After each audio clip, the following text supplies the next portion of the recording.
सासू माँ की नई सहेली। प्रिया किचन में चाय बना रही होती है और सुमन ड्राइंग रूम में बैठकर मजे से टीवी देख रही होती है।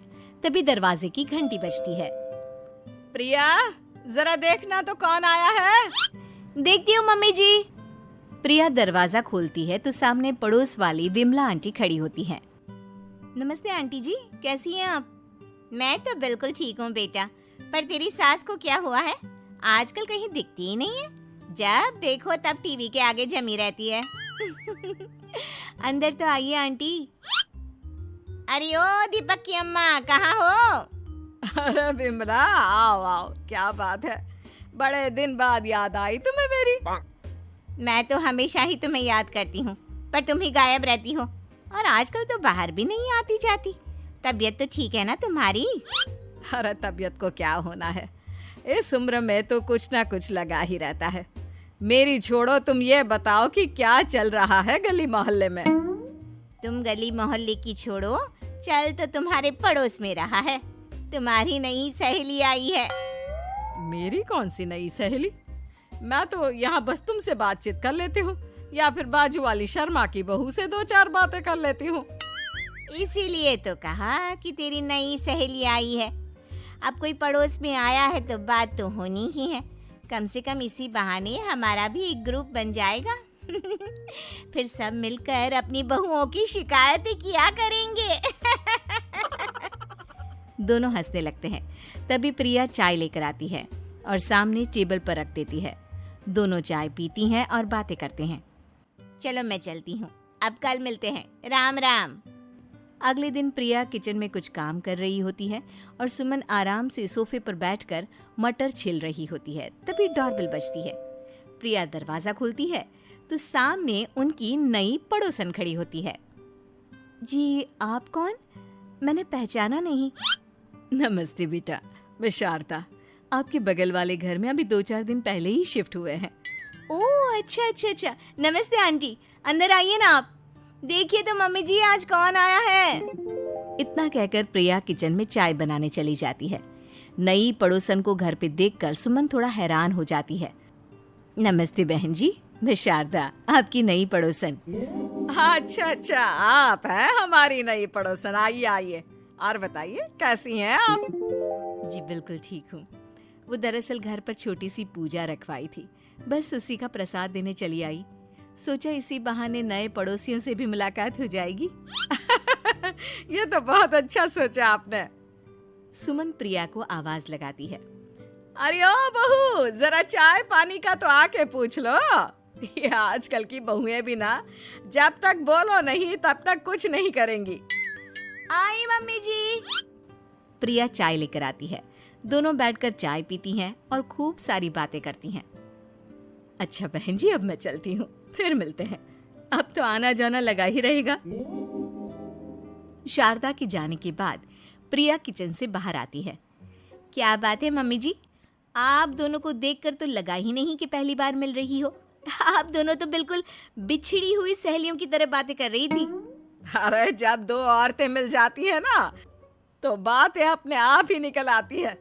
अब तू अपने काम पर ध्यान दे, बातों पे नहीं। ऐसे ही कुछ दिन बीत जाते हैं। अब सुमन और शारदा अच्छी सहेलियां बन गई होती हैं। दोनों एक साथ मंदिर जाती, मार्केट जाती और कभी कभी तो विमला भी इनके साथ मिलकर खूब हंसी ठिठोली करती। एक शाम तीनों बैठकर सुमन के घर पर चाय पी रही होती हैं कि तभी बहुत तेज बारिश शुरू हो जाती है। सुमन जोर से प्रिया को आवाज लगाती है। प्रिया, ओ प्रिया, देख कितनी तेज बारिश हो रही है। जाके छत से सारे कपड़े ले आ, नहीं तो सब भीग जाएंगे। सुमन 2 बार आवाज लगाती है लेकिन प्रिया का कोई जवाब नहीं आता। शायद प्रिया कुछ काम कर रही है, इसीलिए कुछ जवाब नहीं दे रही। अरे काहे का काम, आराम फरमा रही होगी महारानी। तभी प्रिया बीमार हालत में अपने कमरे से बाहर निकलती है। हाँ मम्मी जी, क्या हुआ? मेरी तबीयत थोड़ी ठीक नहीं है ना, इसलिए आग लग गई। अरे सारे कपड़े भीग गए और तुझे सोने से फुर्सत नहीं है। सबके सामने सुमन के मुंह से ऐसी बातें सुनकर प्रिया उदास हो जाती है और छत से कपड़े उतारने चली जाती है। सुमन, ये क्या बात हुई? प्रिया ने बताया ना कि उसकी तबीयत ठीक नहीं, इसलिए उसकी आंख लग गई। तुम भी ना खामखा उसे सबके सामने सुना दिया।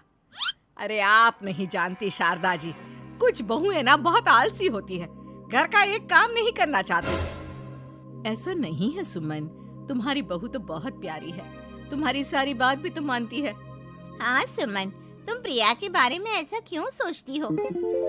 मेरी भी दो बहुएं हैं, लेकिन मैं उन्हें अपनी बेटियों की तरह रखती हूँ। आखिर वो भी तो किसी की बेटियां ही है ना। और अगर तुम ऐसा ही व्यवहार करोगी तो एक दिन प्रिया भी तुम्हारे साथ ऐसा ही बर्ताव करेगी। शारदा और विमला की बातें सुनकर सुमन की तो बोलती बंद हो जाती है। वहीं प्रिया भी बाहर से सारी बातें सुन रही होती है। अरे मैं कोई उसकी दुश्मन थोड़ी ना हूँ, मैं भी उसकी माँ हूँ, लेकिन कभी कभी सास बनना पड़ता है, नहीं तो बहुएं हाथ से निकल जाती है। देखो सुमन, ये सब सोच का फर्क है। अगर तुम ये सोचोगी तो कभी प्रिया को अपनी बेटी नहीं बना पाओगी। इतना कहकर शारदा और विमला वहां से चली जाती हैं और सुमन अकेले बैठकर उनकी बातें सोचने लगती है। अगले दिन प्रिया और दीपक अपने कमरे में बैठकर बात कर रहे होते हैं और सुमन उनके कमरे के बाहर कुछ काम कर रही होती है और उन दोनों की बातें सुन लेती है। दीपक, तुम्हें पता है हमारे पड़ोस में जो शारदा आंटी है ना, बहुत अच्छी हैं। अच्छा, ऐसा क्या हो गया जो तुम्हें वो इतनी अच्छी लगने लग गई?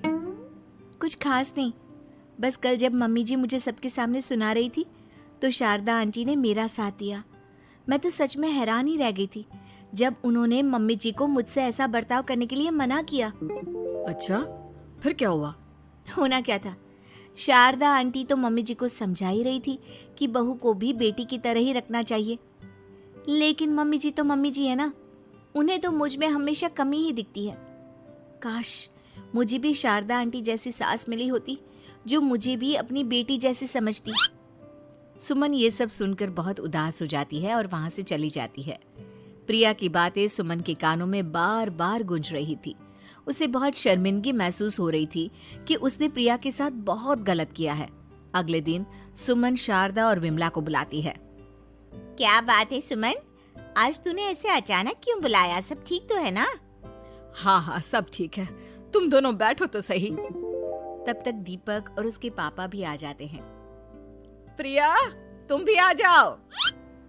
क्या हुआ मम्मी जी, आपने बुलाया? हाँ प्रिया बेटा, मैं आज सबके सामने तुमसे माफी मांगना चाहती हूँ। मैंने आज तक तुम्हारे साथ बहुत बुरा व्यवहार किया है, लेकिन तुमने कभी भी मेरे साथ बुरा बर्ताव नहीं किया। मुझे अपनी गलती का एहसास हो गया है, हो सके तो मुझे माफ कर देना। प्रिया अपनी सास की बातें सुनकर हैरान हो जाती है। उसकी आंखों में आंसू आ जाते हैं। प्लीज मम्मी जी, आप मुझसे माफी मत मांगिए, मैं भी आपकी बेटी ही हूँ। वैसे एक थैंक यू तो मेरी नई सहेली को भी बनता है, जिसकी वजह से मुझे मेरी गलती का एहसास हुआ।